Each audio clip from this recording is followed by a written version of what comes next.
Spacefarer. What the UFO? I'm talking with David Gladstone today. David, it's great to meet you. Thank you for joining me. Nice to meet you, Caleb. David is, among many other things, an author of a book called, currently, as we're recording this, The Great Race, Physics, Paranormal, Time Travel, and UFOs. Might have a different title when you come across this in the future relative to us currently, because David is rewriting it now with a collaboration of Brandon Wheeler, who Dr. Wheeler spoke with us last year. He's a professor at the Naval Academy. So you've been collaborating on updating this book. Would you like to tell us a little bit about what the book is about? The book is about my experiences with, people call it remote viewing. I had started having flying dreams when I was very young. And through an early flying dream, I discovered that there was somebody nearby. And the next day, when I was not yet 4 years old, I went and retraced my steps that I had done in this dream, that I had flown on in this dream. And I met the boy who became my best friend. We were both 4 years old. And he ended up being recruited to be a psychic for an ET surveillance project that was focused on the Manhattan Project and our development of the atomic bomb. Okay, so this is fascinating. Right off the bat, you're 4 years old, you're having psychic experiences, you have a dream that feels somewhat like an astral projection. You wake up from this dream, and as I've heard you describe it, you walk out of your house and maybe down the street around the corner, and you find I walked out of my house. I think I may have told my mother or somebody that I was going out. It was the first time I actually walked away from my house and left. And I walked through a lawn and down a street, through a dead end, over one of the many stone walls. I lived in a new area, so it was made on a farm. And I walked over a stone wall, through woods, and down a dead end circle, and I saw a boy standing on a lawn. And you had not met this boy. Talking to him. And he was my friend, Robbie. He had been your friend, or he became your friend after this day? He became my friend. That was the first time I met him. And we became instant friends, and we were lifelong friends. We went to school together. We grew up together. We took our psychedelic trips together. I knew his family. He knew my family. Our whole lives. Wow. And this is not the only time in your life that you had a psychic connection bring you to someone or connect you to someone. No, this wasn't the only time, but it was one of the most significant. I've heard you describe elsewhere, so we might as well surface it here, that you had a crossover in your life of some significance with the physicist Jack Sarfati, who has also spoken to us on this show. And Jack lived with you for a little while. And I heard you describe on another podcast your experience of meeting him and feeling you had some kind of download, maybe. You had a very strong intuition that you should rent a place to this guy. Yes. I would say it was before that. I was studying enology and viticulture at UC Davis, and I had been working in New York before that, selling wine, and it was having a great career, but something made me go west. And after I met my girlfriend and moved with her to San Francisco, I settled in North Beach, and I met Jack at the Cafe Trieste. And a couple of years later, one of our friends told me that Jack needed a cheap apartment because he had lost his means of support and he needed an apartment. And he asked me if I could give him a cheap apartment. Well, my girlfriend had just moved out. So I said, yeah, I can give him the master bedroom and I'll give it to him for cheap. And he moved in. So I think he lived there. We lived together for a year. We actually lived together several times in several places in North Beach. Okay. I want to And flag that your life has been super fascinating. You're one of those people who just seems to have met every person in the universe. You somehow have crossed threads with artists, musicians, scientists all over the map in different times in your life, in different places. It's very interesting stuff. And I recommend that people seek out some other interviews to hear a little bit more detail. But I'd love to jump us right toward the deep end and ask you kind of a sure. broad question by way of getting into this subject, which is, how do you think about the UFO phenomenon in general? And then maybe we can find some interesting bunny holes to go down there together. Well, one of the my important connection to the UFO phenomenon was me watching the movie The Day the Earth Stood Still, Mm, which was great made a flick. year before I was born. It I was made just in rewatched this. 1951. You were born in 52. I think you said you were maybe born the month of the DC flap. Is that right? Well, that was happening for more than 1 month, but June, I think July was the actual peak Yeah, of there are the. 2 weekends in July where Yes, DC right. peaks, but So the I whole was year born of June 25th. 1952, there's a wave across the northeast of the United States. Right. I was born June 25th, so I was right in that time. Oh, nice. I'm the 27th, actually. We're birthday buddies. Oh, very interesting. Yeah, synchronicities again. Okay, you brought us in toward the UFO phenomenon via The Day the Earth Stood Still. If people don't know, it's about an alien visiting Earth and kind of warning us about our violent ways. To sum it up, sort of brutally shortly, it's still worth a watch. It actually, I would go to the original, not the Keanu Reeves reboot. It's No, just no, a no. The fascinating original. piece of art from the 50s. So It's why the do you best. use that as your It's avenue in? it's actually the best. To me, it's the best of all the movies. Mm. Still, there isn't anyone, of all of those movies that I've seen, none of them holds a candle to it. Uh, the maybe the Close Encounters. Close Encounters is pretty good. Clearly, very thoroughly researched. Close Encounters, and that's when I met Steven Spielberg. Wow, fun. Right around that time, Jacques Vallée. I mean, Close Encounters got made because Jack took Jacques Vallée to a party at Francis Coppola's house. He mentioned that to me. So, why do you think Day the Earth Stood Still is the best UFO movie?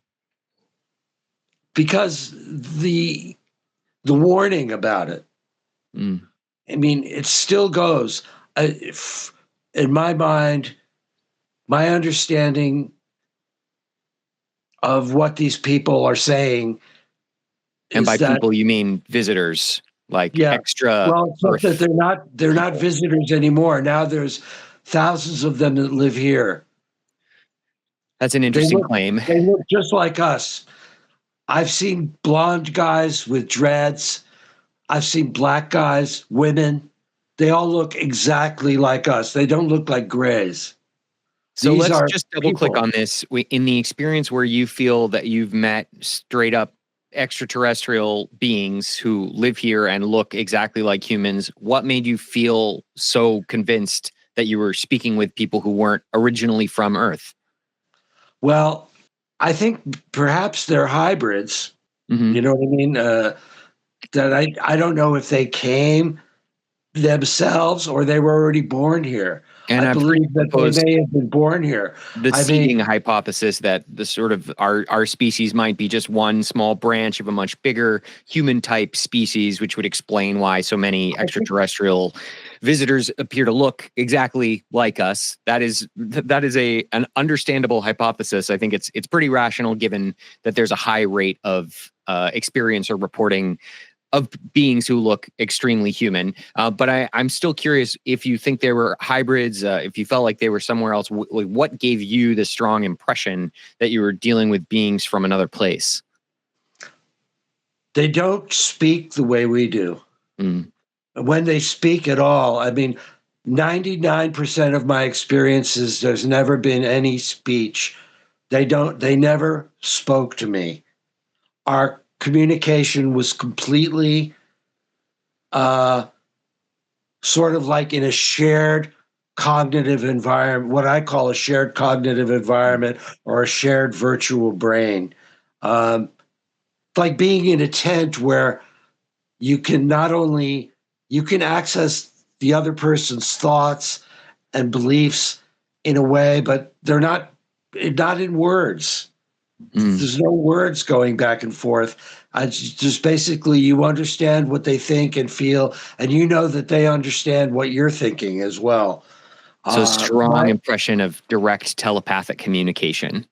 uh, telepathic in a way, but telepathy isn't the end all of the communication because Mm. these people actually do their most important communication with a character driven system of about 4,000 hieratic characters, Oh, interesting. So you're which are like a actually visual language. searchable, which are kind of conscious characters with that if they access them, they can search infinite amounts of information. So they can learn the quantum state of any person, place, thing, or event that ever happened and search it to find out.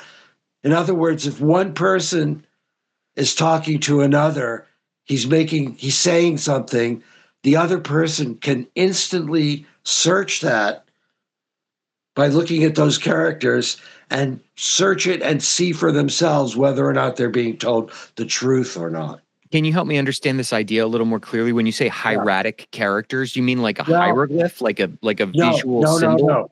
You have to look it up. It's Okay. HIERATIC.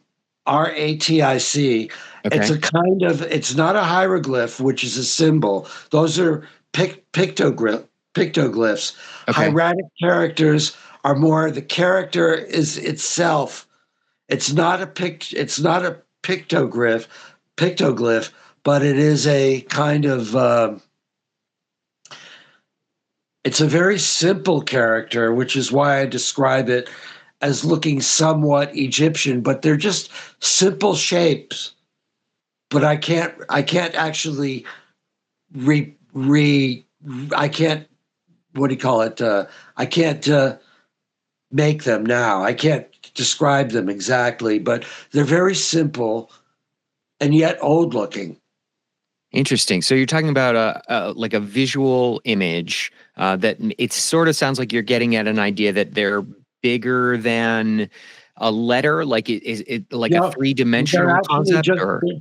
they're a character, Mhm. just a small, could be any size, but Oh, these okay. characters, in other words, let's say, have you ever seen that Star Trek movie with the one with from 2009 with Chris Pine? Yes. Do you remember when Spock was getting educated and Yes. they were sending him messages Okay. like it looked like on a virtual piece of paper and it would go right into his head? Okay. That's Yes. exactly how I would receive images.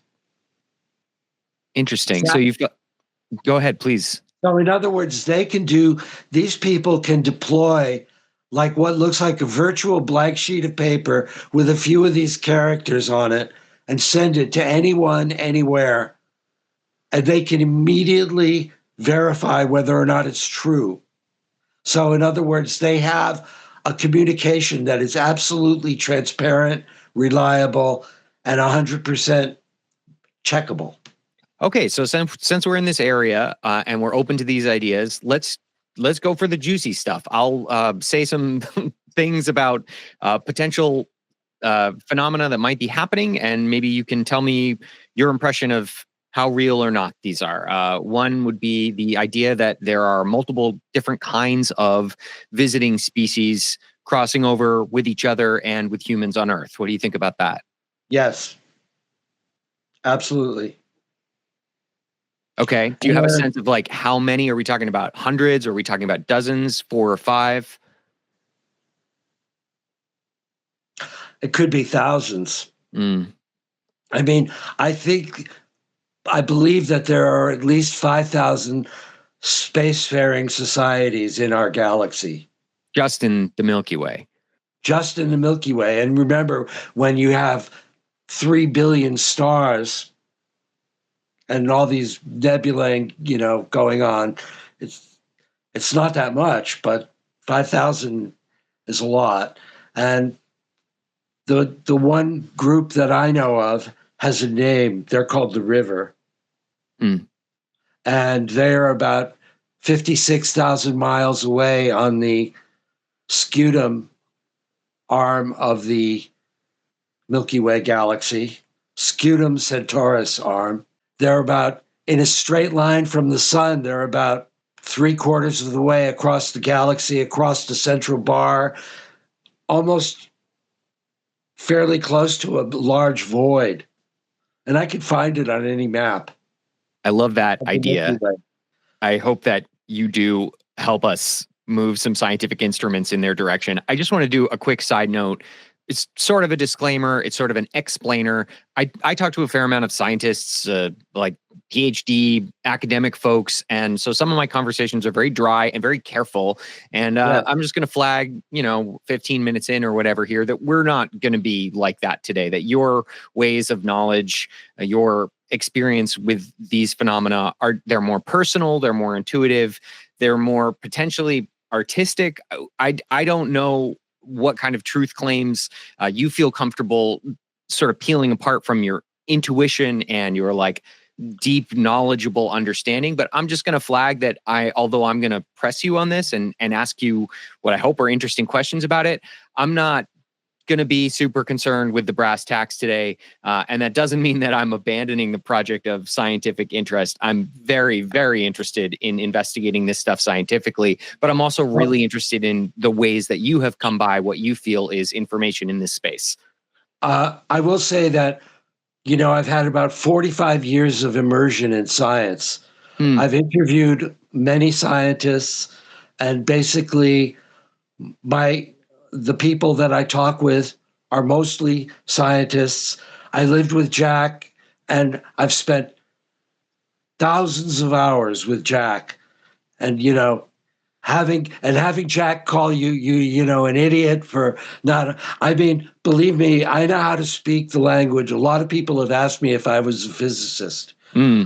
So my science is I've learned a lot of science. Another throwaway. I heard you mention on another interview. You mentioned that you had a gentleman stay on your couch at one point in your life who has since then gone on to win a Nobel Prize. So you have crossed over with these folks. And I've gotten to meet a number of these people, John Clauser, and another one, and I mean that was San Francisco, and Alain Aspect came and visited us at my apartment.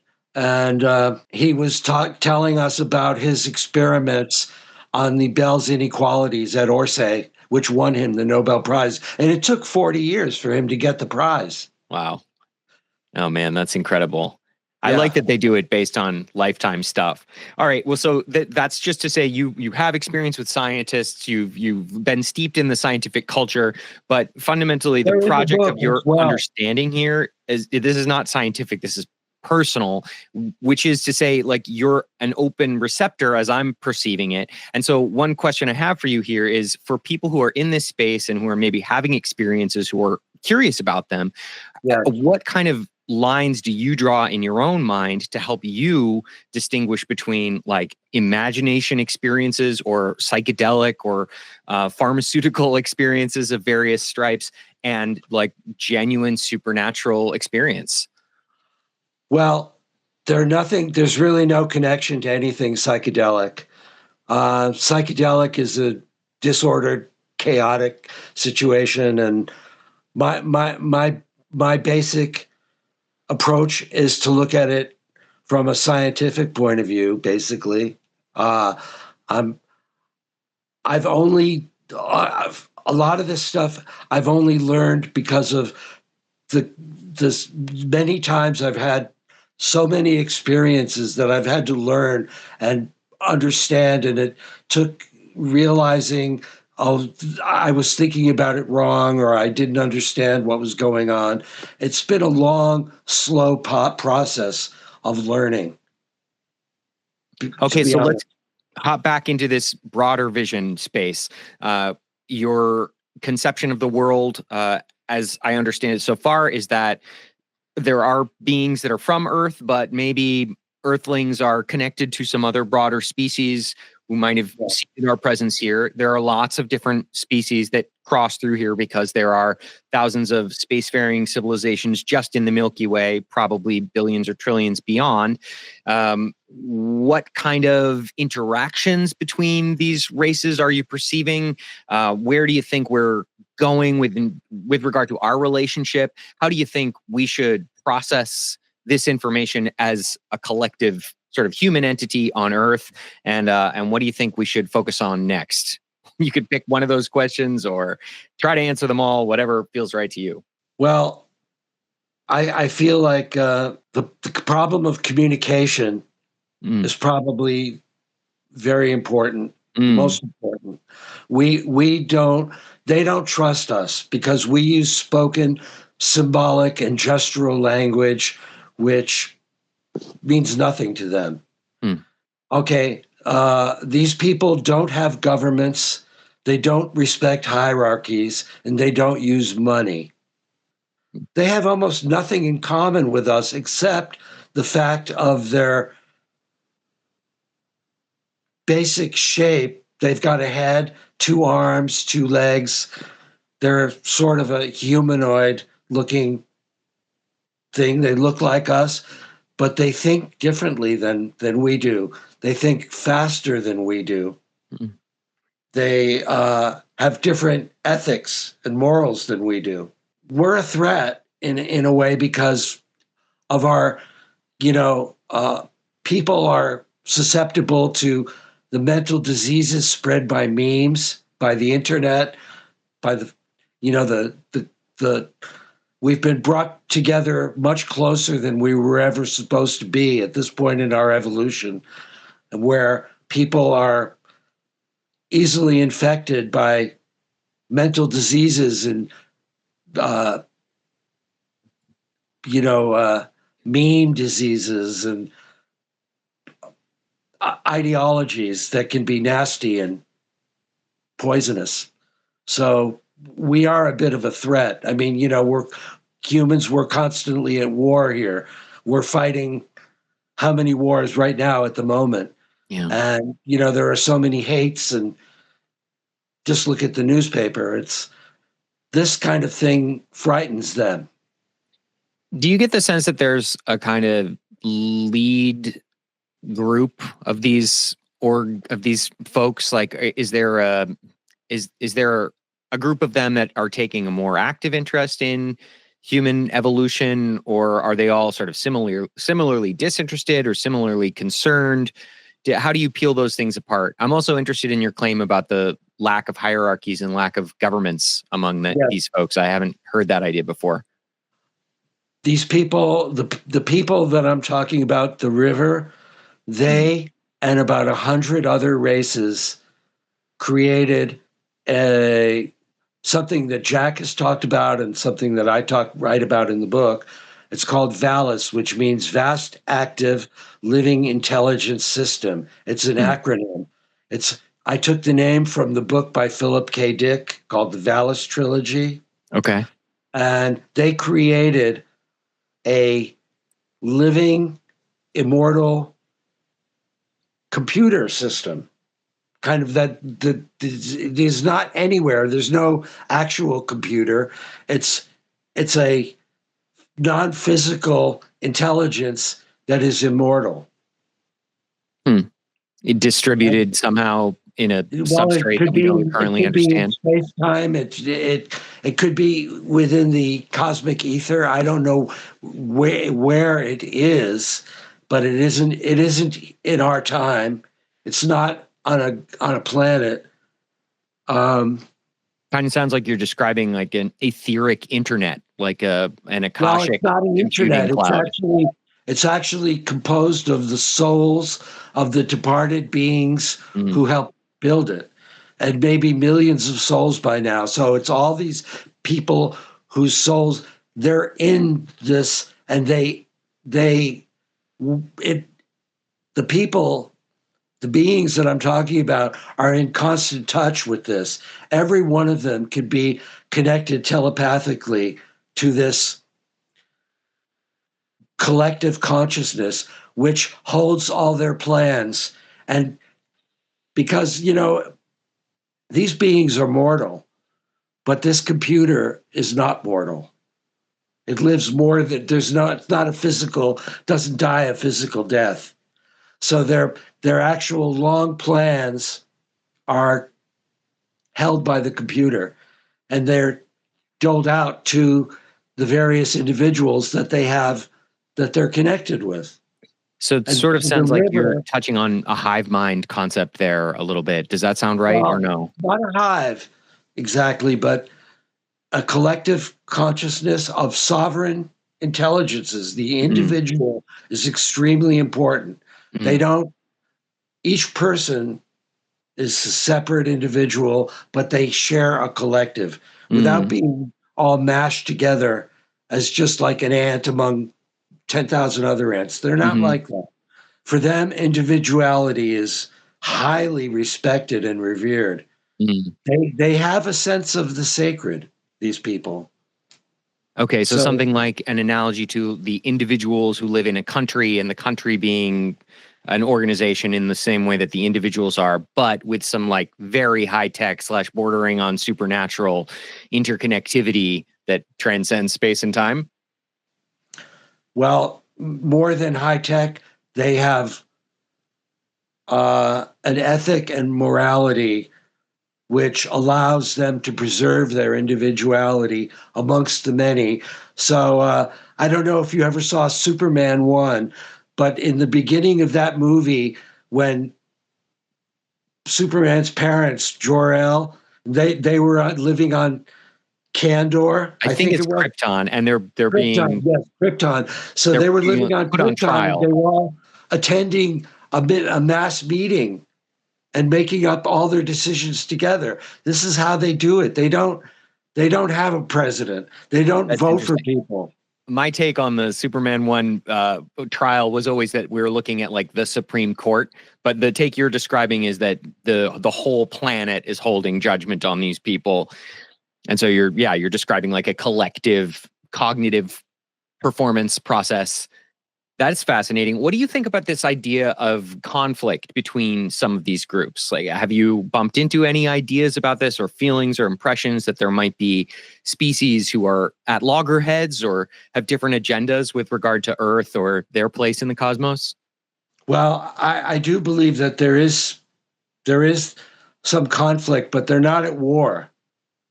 That's the thing. They are not shooting at each other with high-tech weaponry. They have different ideas. Some don't think that humans are sentient. They don't trust us. They don't think that we're quite there. They think maybe we're somewhere in the middle and not quite up to the standard. So, but these people, the river, they have been involved with planting us here in the first place.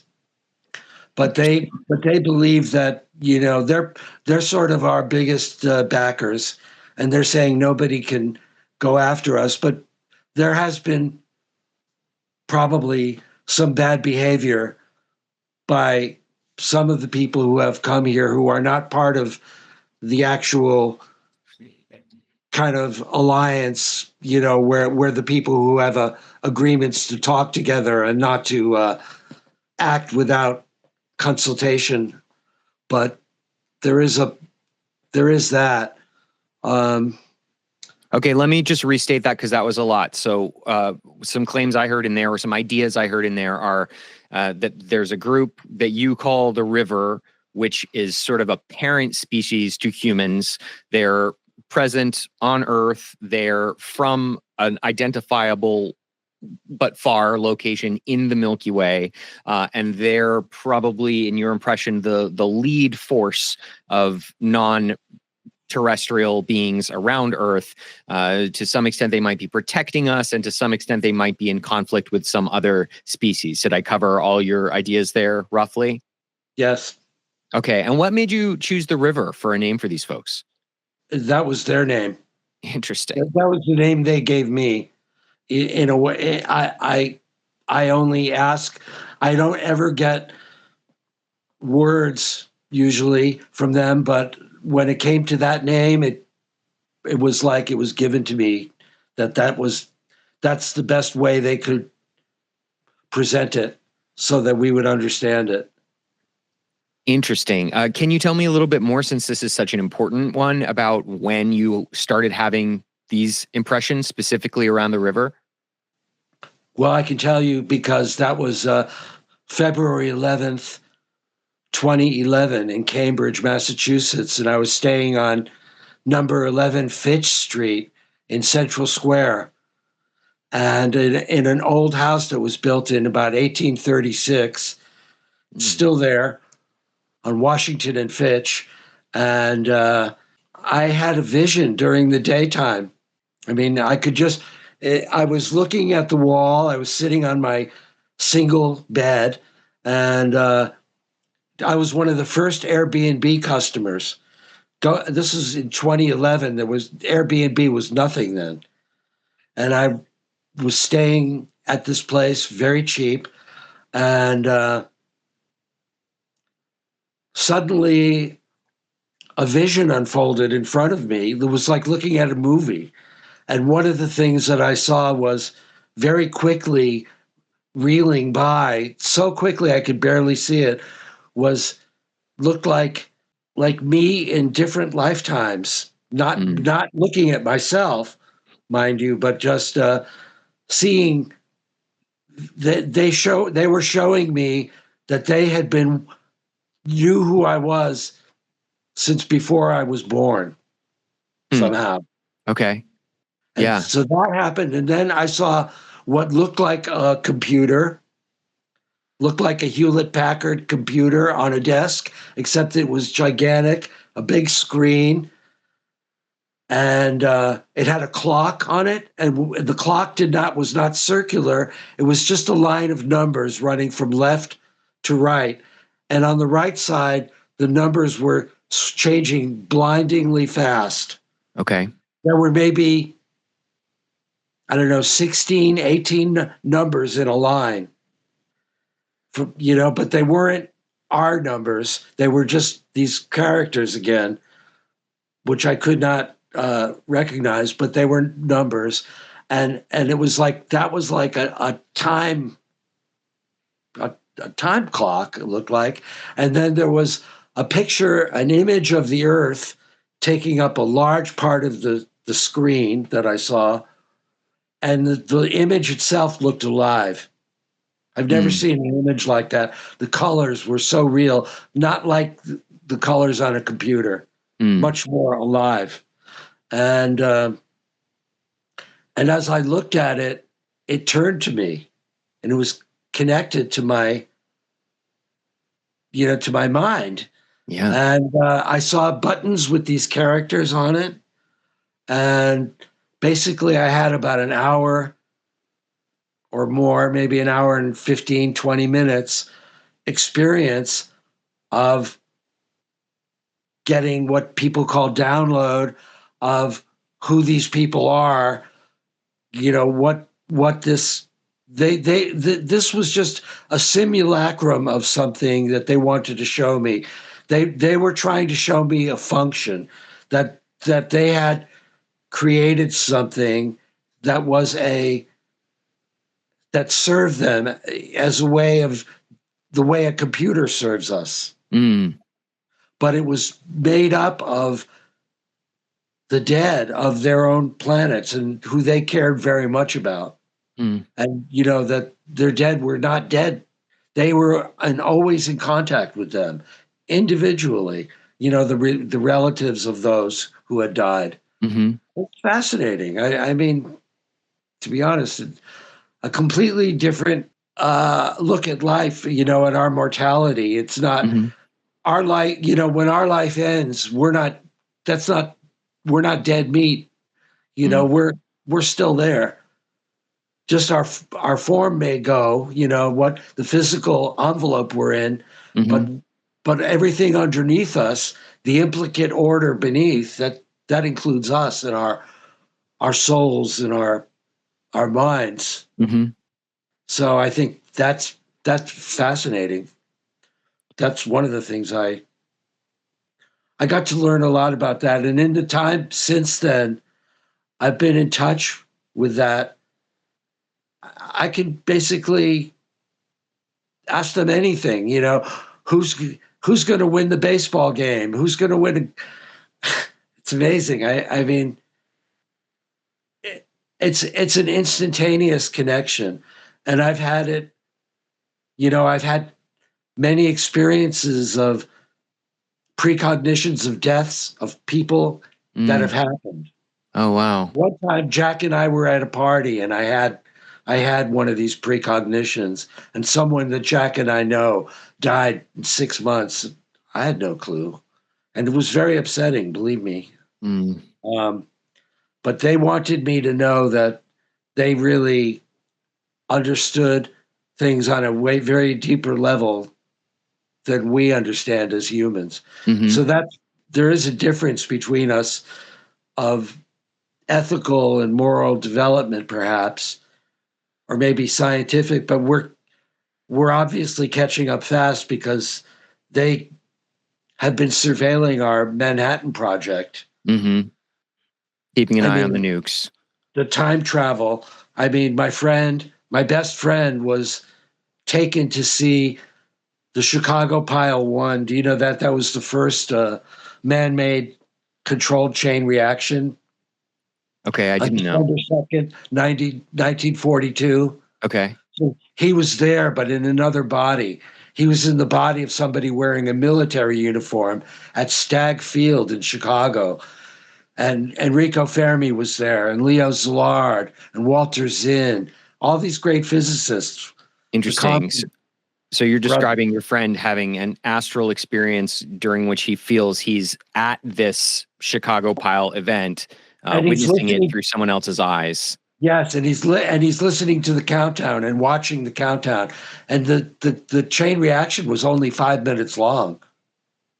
Okay, so just to circle back around what you shared about your download experience, it sounds like what I heard was you had one big channeling event that opened an ongoing channel for you to these beings, or this like larger consciousness, or this collection of beings, and you feel that you've got a lot of information in that first experience, but you also feel there's been ongoing communication. Is that right? Yes, since then there's no more.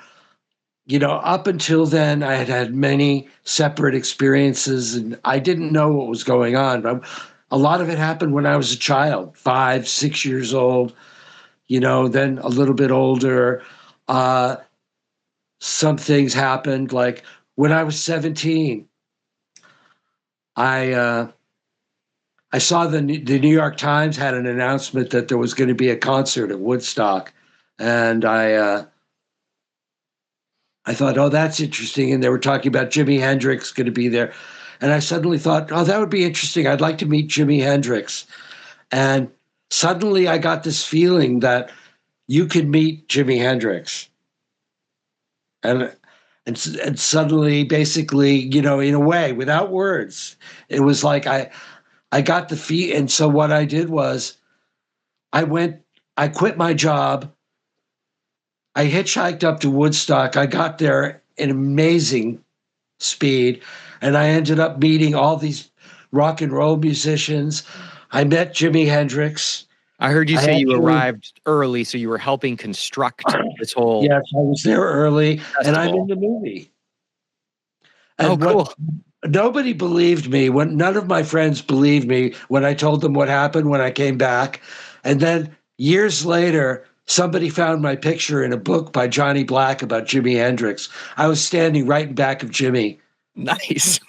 So Vindicated. There's that picture. So I've had a number of instances where I was actually, my trip to Cambridge in 2011 was forced upon me by this.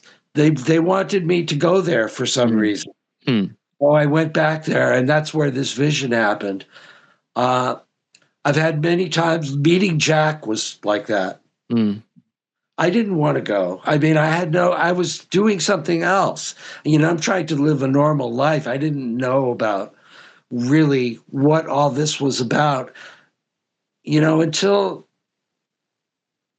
2004, I didn't really have a clue. It was only when my friends started being taken on these time travel trips that I started to realize that my own experiences were connected to UFOs and all that. That was when it really came to me. And then in 2011, this envelope experience sort of gave me a bigger and more complete view of what was going on.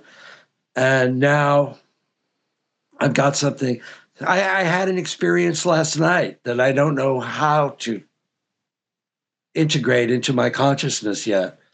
Really? Would you like to Yeah. talk about it?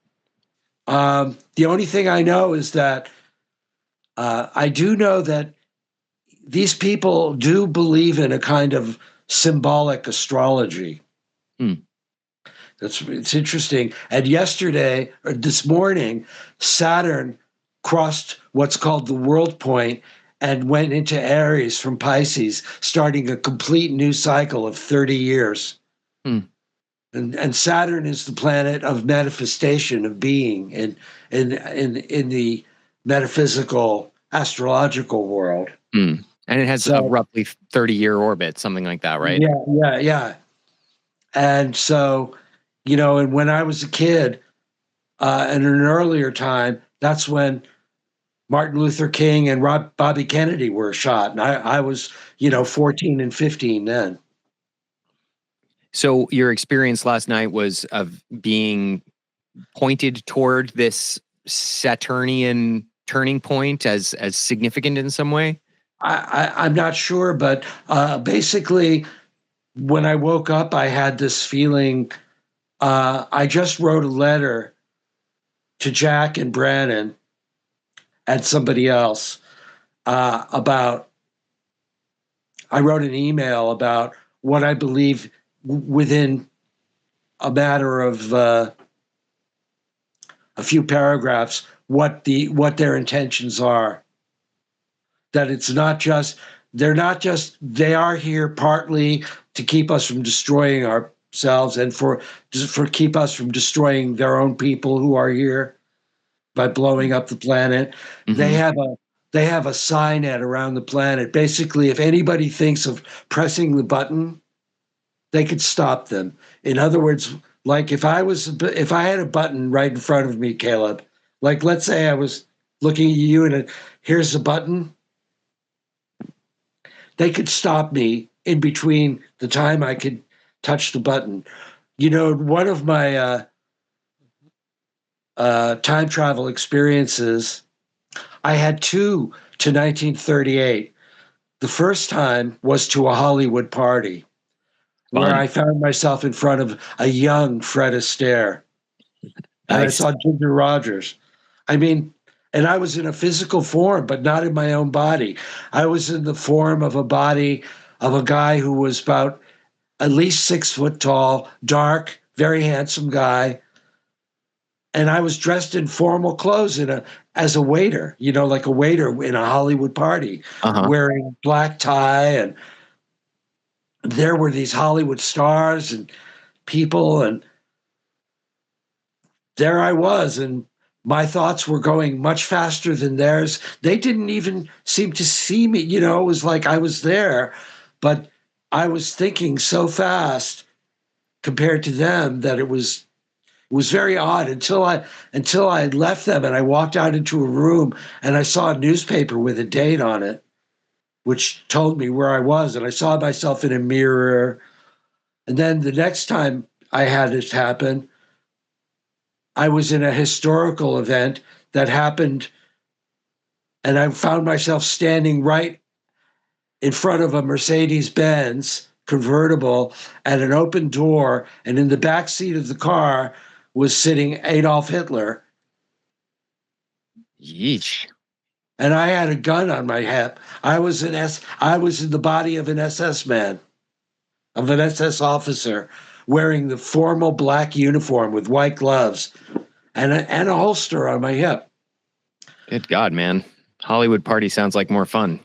Well, It was in a way, but it wasn't, in a way, it was such a strange experience that I couldn't talk to anybody about it. I Mm-hmm. couldn't talk to people because they would think you were crazy. And so I was just observing. And basically, in the Hitler thing, I thought, I wondered if I was really in the past. It looked like the past. It felt very real. But I didn't know, am I really in the past? I had a gun on my hip. And I know how to shoot. So I thought, I know that, I knew that there were people with me who were watching over me, that they were not going to, that I was not alone. And I thought, I know they could probably read my thoughts, but I'm going to see what happens if I try to shoot Hitler. Good move. So I actually put my hand next to the holster and I just sort of waited there and I flipped my thumb. And as I flipped my thumb, I found myself out of that body and in another body standing behind the car, and I couldn't see him anymore. And they didn't call me names or anything. They didn't yell at me. They didn't say a word. I just was out of that body and I couldn't shoot him. Well, thank you on behalf of humanity for attempting to take the shot. I think you made the right moral move in that moment. I wanted to, the reason why I was doing it was more about, I wanted to know what the rules of this experience were. Yeah. Was See I if you really could, in the past? if you had agency in this body. They didn't let me do it, and I don't know why they didn't let me do it. But the fact that you moved your thumb sort of suggests that you might have had some impact on that. But if it was a real experience that you were having, maybe I don't you were know. moving that body. But the fact was that I did it, and they didn't seem to mind, and it didn't interrupt the experience. They let the whole thing play out. I was there for at least an hour and a half of my time.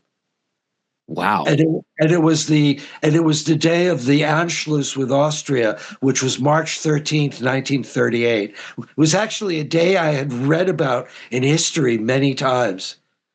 Interesting. I grew up reading history. And so the Hollywood party was a party for Fred Astaire, and I found out it was a real party. And this was also 1938? Ginger Rogers was a redhead, but in this movie, she had dyed her hair blonde, and her hair was dyed blonde in this movie. Okay. And at the party, she had blonde hair?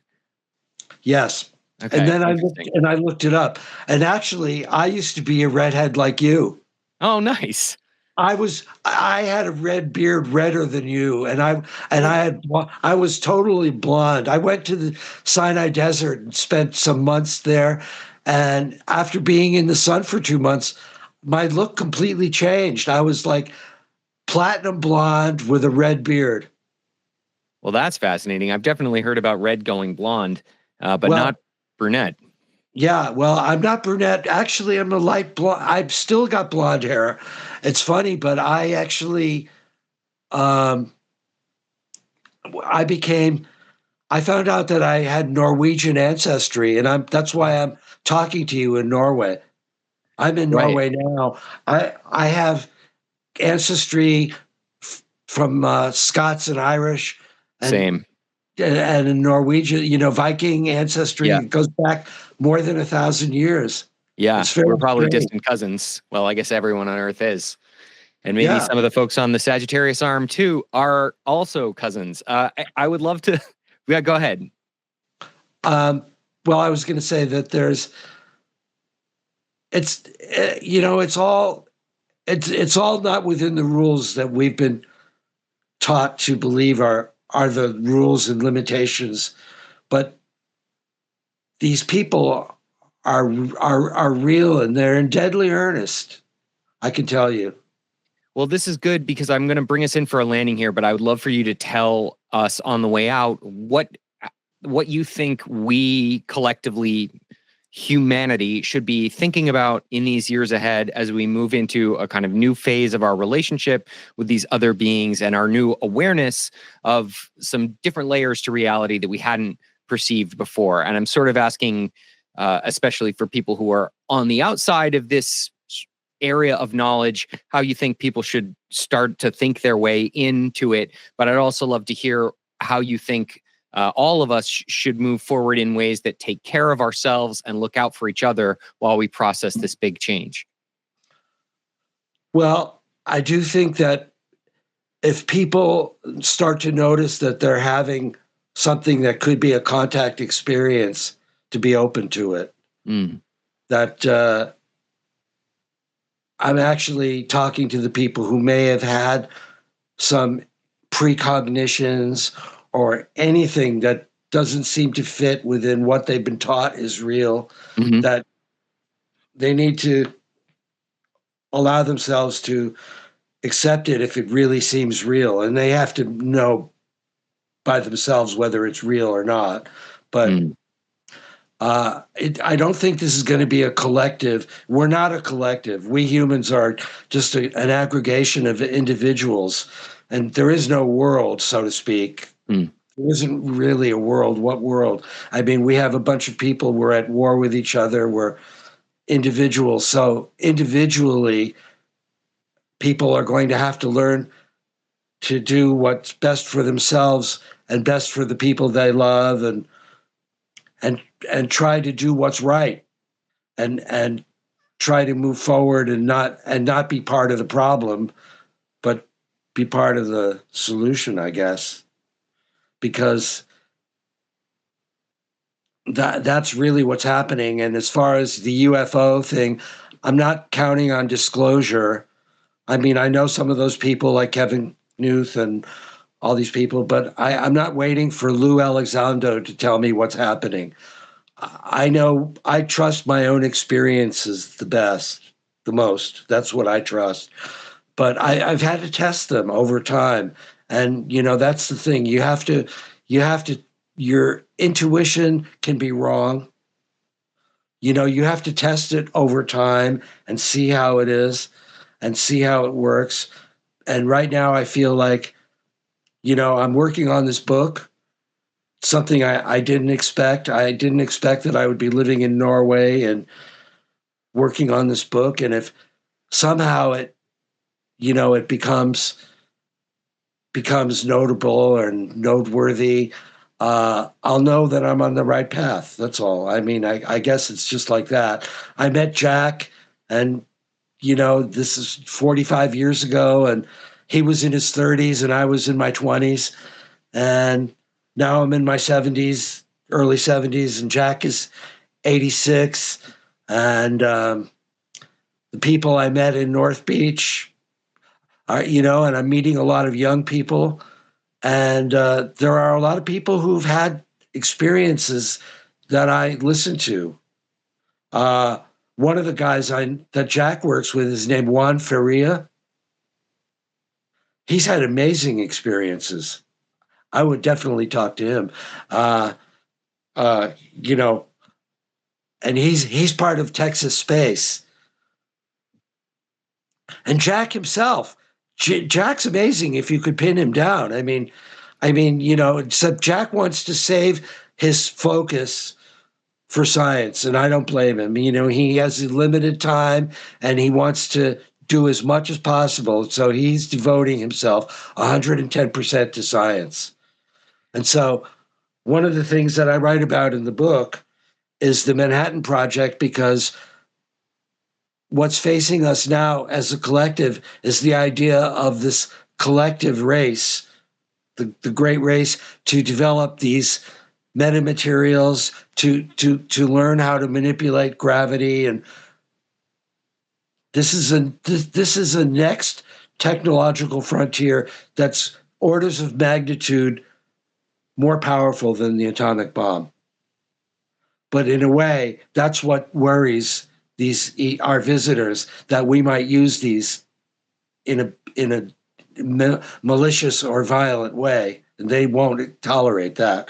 But otherwise, if we can stop with that, we would be welcome. So basically, it's just we need to get our collective moral and ethical act together and stop oppressing each other. And we need to do something. I mean, So the idea that these people don't have hierarchies, they have no respect for that at all. They're not interested in landing on the White House lawn and making secret deals with Biden or anybody else. They're not interested in, governments, and they believe in, they believe in the individual and the sacredness of the individual, and they believe that each person could be, infinitely valuable. So that's what they are. They're rather simple and yet complex. And they're not, they live simply. They don't live like we do. It's amazing. I've seen a picture of a house that they live in. And I've been to some of, and experienced what their houses look like. It did look like anybody else's house. And have hung around with them, the ones who live here, and had wine with them. But they're here. Matter of fact, I met this one guy. He was blonde, and he had dreadlocks, and he had some tattoos. He didn't look like, you would never in a million years say, oh, no, that guy is an alien. No, but if you talk to them, they speak completely different than we do. Even when they're using English, it's hard to understand them. But luckily, I have learned a bit about how to understand them mentally, so I don't have to rely on their spoken English as much, because it's been so many years that I've been. So I have learned something, but it's a little difficult. Well, thank you for sharing your deep and wide-ranging experience with us. Some big ideas here, great moral call to action, exaltation of the individual and of our motion toward collective understanding and peace as part of our progress toward greater technological and spiritual understanding. I'm going to recommend again that people check out your book, The Great Race: Physics, Paranormal, Time Travel, UFOs, and or whatever other books you come out with in the year or years ahead. I will be doing more. And is there a place where you like people to connect with you online or reach out to you, or are you not on the internet? I'm on X. Okay, so find you on X at David Gladstone? At D14947 is my... At D14947. Yeah. Okay, and I'll put that in the link for people to say hi. Thank you. Thank you so much for speaking with us today, David. Well, great. I enjoyed it very much. Thank you, Caleb. And that's the show. Hope you enjoyed it. Thank you for listening or watching. If you like WTUFO and you want it to keep existing, support us at patreon.com/WTUFO or on YouTube or on Buzzsprout for as little as you want per month. Patreon or YouTube or Buzzsprout, this show is brought to you by you. So thank you very much for your support. I hope you keep listening, and I hope you have a lovely day.